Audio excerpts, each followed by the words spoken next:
Come walk with me for a minute. As the ship wakes up and the sun rises over the ocean,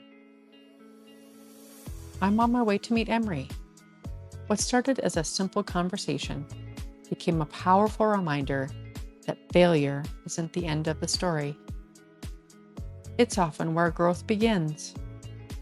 Stay with me now as I give you a quick tour of the pool deck so you can see the beautiful sunrise and the calm before we dive in.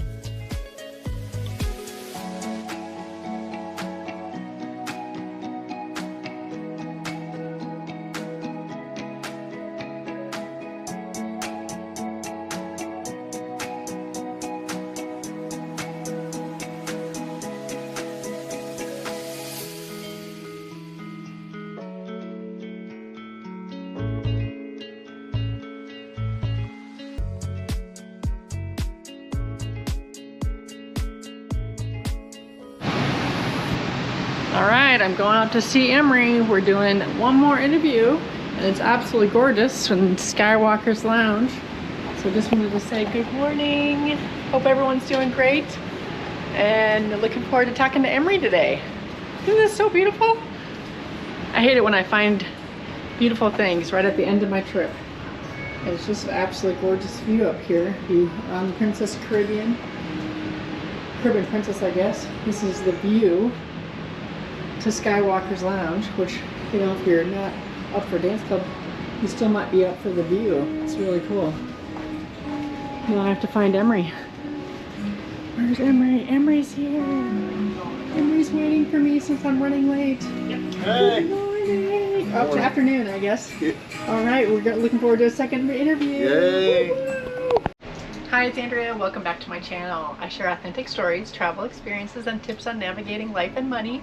And we have Emery again. Emery said to me, he said, hey, I want to share my testimony, my actual salvation testimony. And I said, well, yes, let's get that recorded.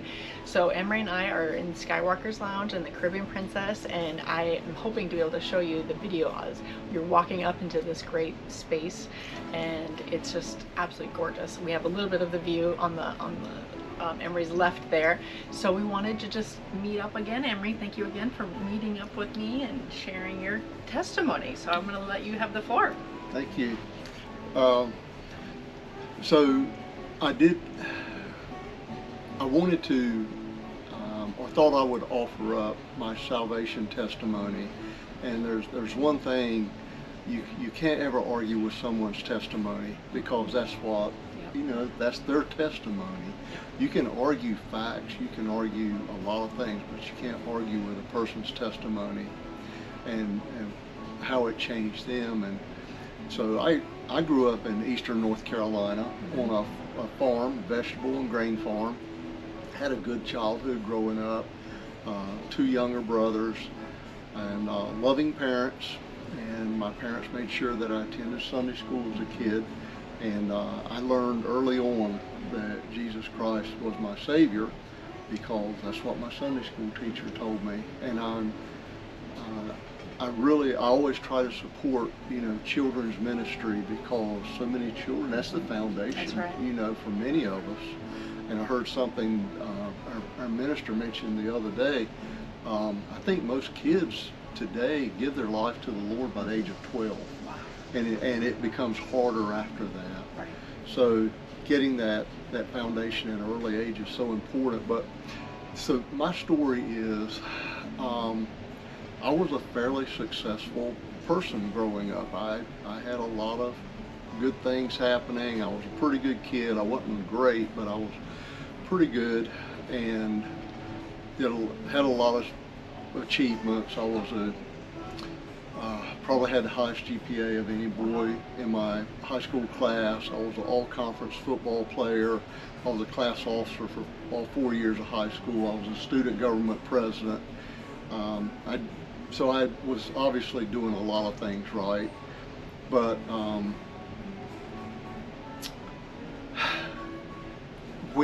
so I went to college at North Carolina State and graduated, and I went directly into the Army. I went through the ROTC program, and I had a good career in the military starting up. I was an officer, But during the first 3 years, my dad, who was still farming, became disabled with multiple sclerosis. So I had to, or I felt like I didn't pray, I don't remember praying about it, but I felt led that I was supposed to go home and take over the family farm. So I did. My wife and I moved back there. We had 2 young kids, and this is in 1985, and the farm economy in the United States was tough in 1985. Prices were very depressed. Financially, it was a struggle from day one, literally. And because we live on the coast of North Carolina, we also had a lot of weather issues, had numerous hurricanes hit and destroyed crops.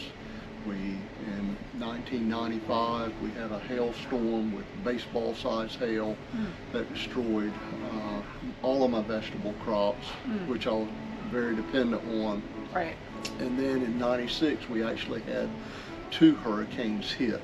And that year, I was borrowing money to farm with, and I think I had borrowed $100,000 that year.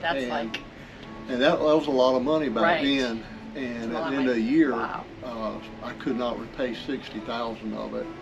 And I knew that I was going to have to quit farming. But there was one particular day we had received, I remember my wife had already carried her 4 kids, taken her 4 kids to church, and I stayed home. She'd already taken them to Sunday school. I had stayed home and was going to join her, and I'd gotten some really bad news that particular night, the night before and that morning, and I was digesting. I knew I could no longer farm, and I was the 4th generation farmer in my family. My mother and father were still alive, living next door, and they were seeing what was going on, but I just couldn't make it, and I had reached rock bottom. During that, I don't want to sound like it happened overnight, because I struggled. The movie It's a Wonderful Life, I really identified with the main character in there, because I was at the point where I was suicidal, having suicidal ideas, struggling with that, just thinking maybe that my life insurance would help reset my family. And that was the most foolish thing, but the Lord led me out of that. At that point, I was a Christian, but I didn't have the relationship with the Lord that I needed and I wanted to have later. And that morning, I remember just sitting in our 14 by 70 mobile home, single wide mobile home. I was sitting on the love seat in our living area and just crying out to the Lord, I can't do it anymore. I had succeeded in so many things. Even in 1990, I was awarded with the Young Male Farmer of the Year award for the state of North Carolina. So even though I wasn't making it financially, I was still doing things well, and I was doing it on my the problem is I was doing it on my own. I wasn't doing it with the Lord. And that morning, sitting on that couch, it's like I'm crying out, and then all of a sudden, I just gave it all to the Lord. I said, Father, I can't do it on my own. I can't do it. You've got to do it. You've got to support my family. You've got to take care of us. I cannot do it financially. It's yours. I surrender my finances to you. And that was the very last thing that I had to surrender to the Lord, was to give him my finances. And I just had the wrong idea about that. I thought, well, I'm the one earning the money. I'm the one out there working. I didn't give any credit to the Lord for what he was doing to take care of us. And I surrendered it. And it's a miraculous story what happened later on. 2 years later, I was in law school at Regent University School of Law, which is a Christian law school in Virginia Beach. The Lord enabled me to get through that school. He enabled me to pass the bar exam. He enabled me to become an attorney. And then I became an attorney in 2001 at the age of 41. Wow. After having been a farmer. And what year did you start school? I started at Regent in 1998.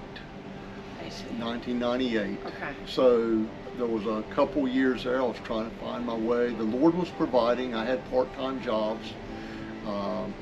You had quit? Now, did you quit farming? I quit farming in 1996 at the end of that year. Okay. I had to stop. Now I was in the National Guard, so I was working part-time with the National Guard, and I was also working part-time as a magistrate, a state magistrate, which in some places that's called a justice of the peace.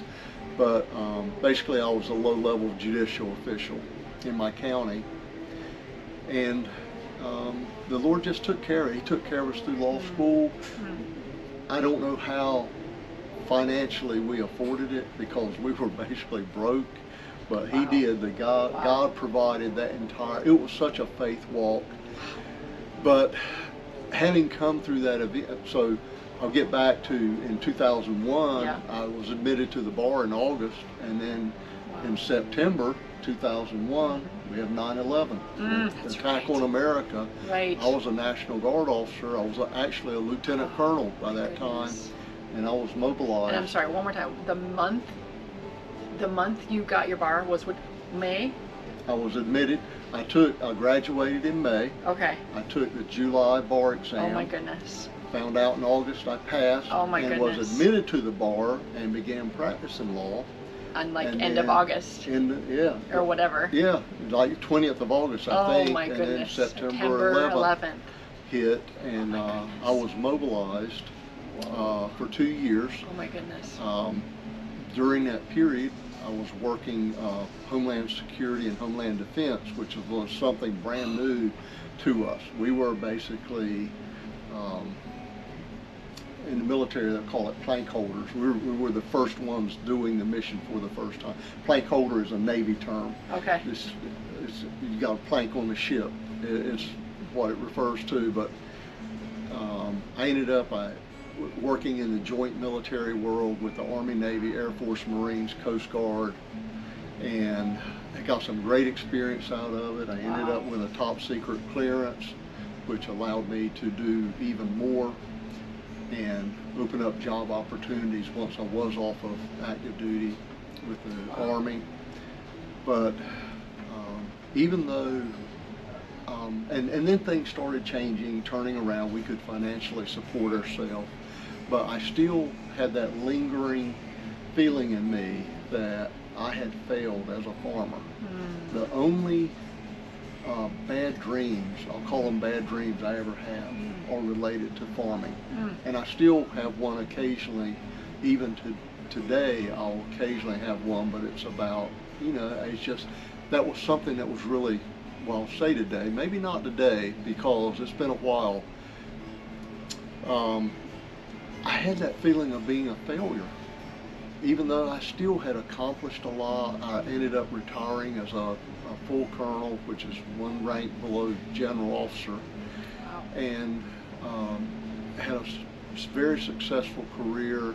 Our 4 kids all grew up, and each one are successful in their own right. We've had 14 grandkids, so we're just so blessed in so many ways. But I just had that feeling I was still a failure because of the farm failure. And last year, about 6 months ago, the Lord gave me a dream, and in the dream He spoke to me and said, I don't know if I'll get the exact words, but you had to fail in order for me to get you in the relationship with you that I wanted you to be in with me. And it's entirely true, because that's when my faith walk really accelerated, was once I failed. But He said, you were not a failure, but I had to allow you to fail in order for that to happen. Allow. I think the key there is allow. Yes, I think you're exactly right. Exactly right. And all of us go through failures. I'm working on a sermon message now at church, looking at Peter's denial of Jesus. Peter denied Jesus 3 times at the most critical point. I mean, you would think he'd need him the most, but Jesus knew Peter was going to deny him. He knew that was going to happen.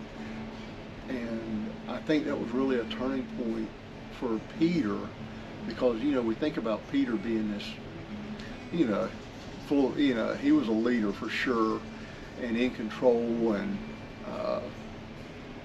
there wasn't anything slack about Peter. But I think that really humbled Peter when he failed. And then when Jesus, when he failed to do what he said he would do, he said he would never deny Jesus, even to the point of death. But then, as soon as he has a servant girl, just a servant girl caused him, or just led him to deny Jesus. But that's the last time he denied him. And we know that in the book of John, that when Jesus, after Jesus' resurrection, that Jesus came back and spoke to Peter, and he asked him 3 times, Peter, do you love me? Peter, do you love me? Peter, do you love me? And even though Peter had denied Jesus 3 times, Jesus gave him 3 opportunities to answer that question. So, and then, you know, we wouldn't have, or without Peter, I mean, you don't have the gospel, the Acts of the Apostles. I mean, Peter was such a leader in that movement of the early church. So, just because, I guess the main message I would like for someone to take away is, you know, we've all had failures. We've all failed at certain things. None of us are perfect, but don't let a failure define who you are. Because I sort of did for years. I always carried, I had carried that with me, but I was not a failure. But God did allow me to fail because He had a bigger purpose for me and for my life. And I would never have realized that purpose had I not failed.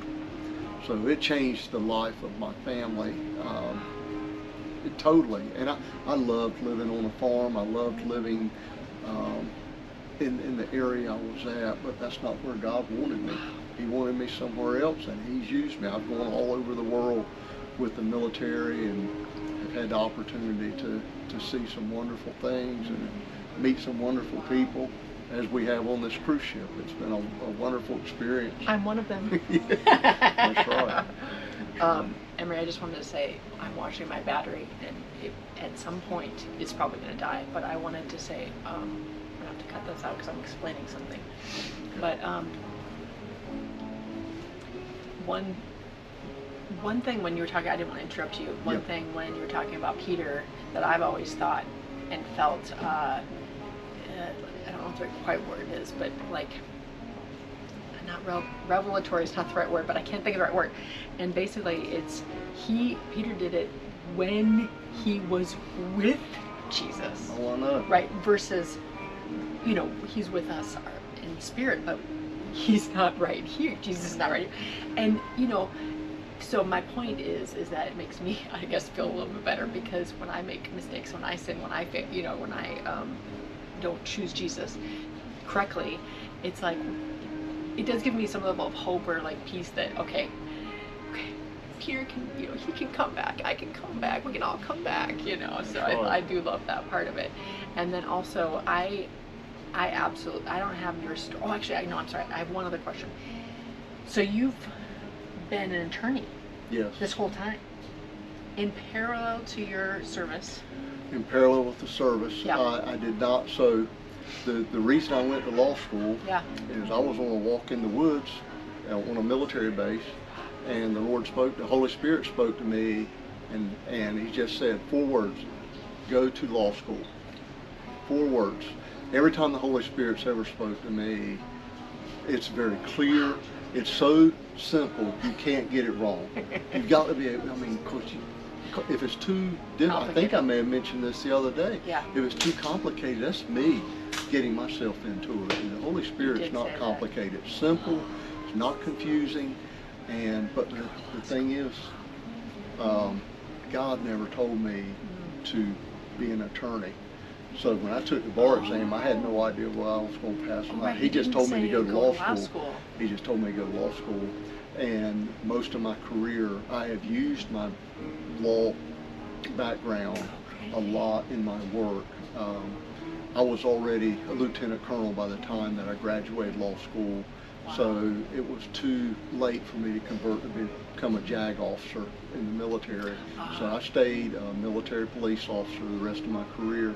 But you know, my law background, and anybody that's thinking about going to law school, you don't have to be an attorney. There's a ton of careers that a law school background will help with. It's a great education, and particularly, I'll put in a plug for Regent. I loved my law school. It was 3 of the best years of my life, and because I was still living, I was having to commute literally 800 miles a week to and from class when I was in law school, because I was still working part-time jobs. I didn't move. We couldn't afford to move.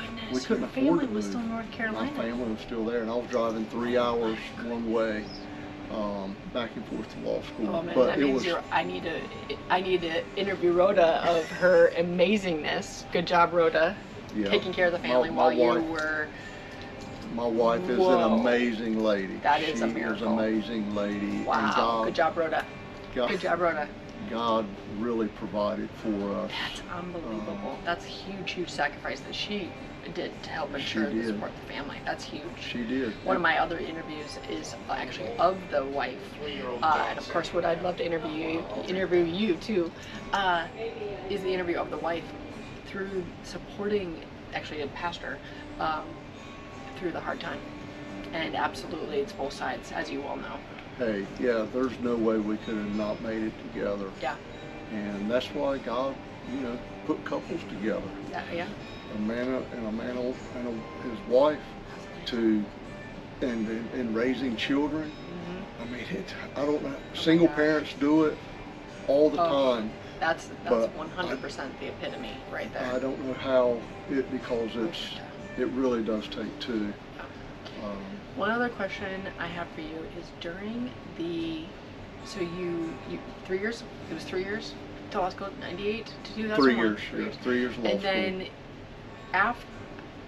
so you were in, after 9/11, you were in the specific service for 2 years, you said? I was on active duty. Active duty. With the Army, yes. And then, but were you an attorney then during that time or right after that time? So okay. once I got out, I had to make a decision. Mm-hmm. Once I finished my 2-year mobilization, whether I was going to go back and practice law full time or what I was going to do, and I ended up becoming a consultant, Homeland Security, Homeland Defense consultant, primarily with the U.S. military and also Department of Homeland Security. I worked for a major consulting firm supporting the government, and I've also supported a lot of military projects as well. Okay. Did a lot of work over in Germany.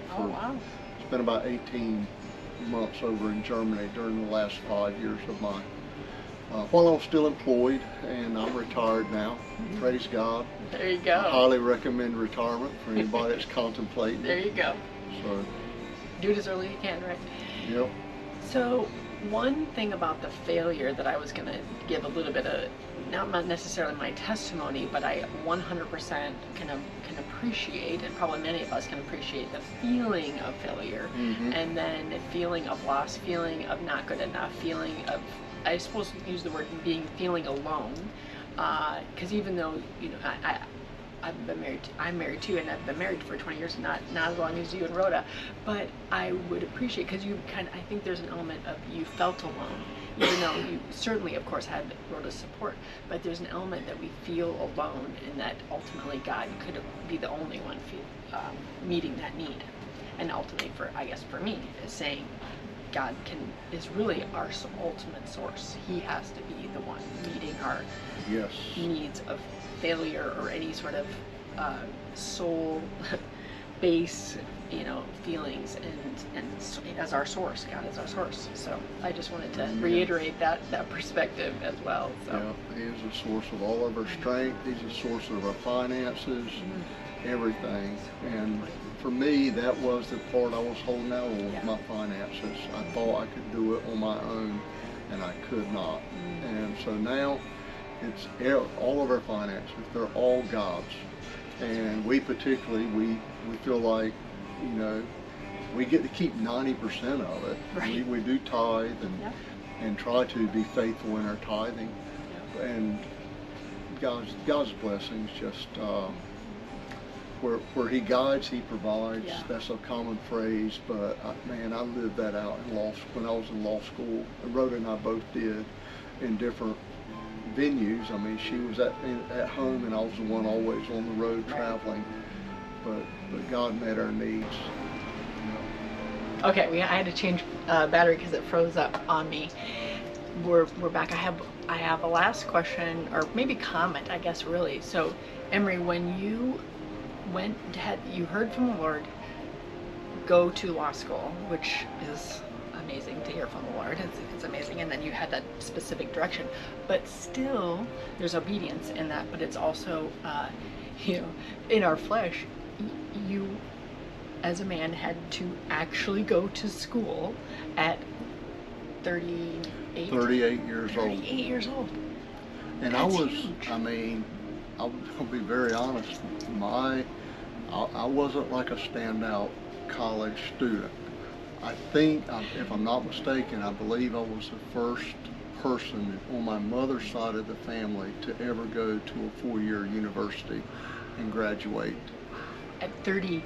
So, yes, so, but I mean, I had a GPA. I was an agriculture education major, which is probably one of the easier majors at North Carolina State. Sure. Not cutting anybody down, it's an ag ed major. It's being a teacher is a great thing, but that was always going to be a backup for me. I never intended to teach. I was there to go through ROTC. There you go. So I could become an officer. And it So that was, I said the wrong age. So that was regular age after high school. I was 22 when I graduated college. Okay. And I graduated with a 2.8 GPA. I mean, I wasn't setting the world on fire. So here I'm an ag ed major with a 2.8 GPA applying to law school at the age of 38. That's And unbelievable. another cool part of that story is I applied to 3 law schools.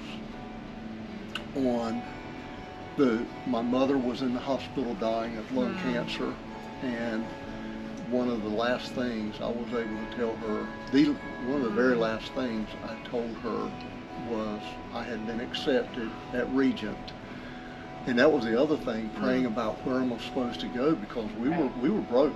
We didn't have money, but again, the Lord provided, and we were able to do it. But I was able to tell my mom that I had been accepted, and I knew what I was going to do with the second half of my life. And those are some of the last words that I was able to tell her before she passed. So that had to have felt really great. And then having to take the LSAT law school test to be able to apply for law school. Right. Wow. And I show up, and I've got all these 22 and 23-year-olds in my class. I'm like, the age of their father. Right. So, or maybe not quite that old, but I did have several other guys that were in my class that were my age. Okay.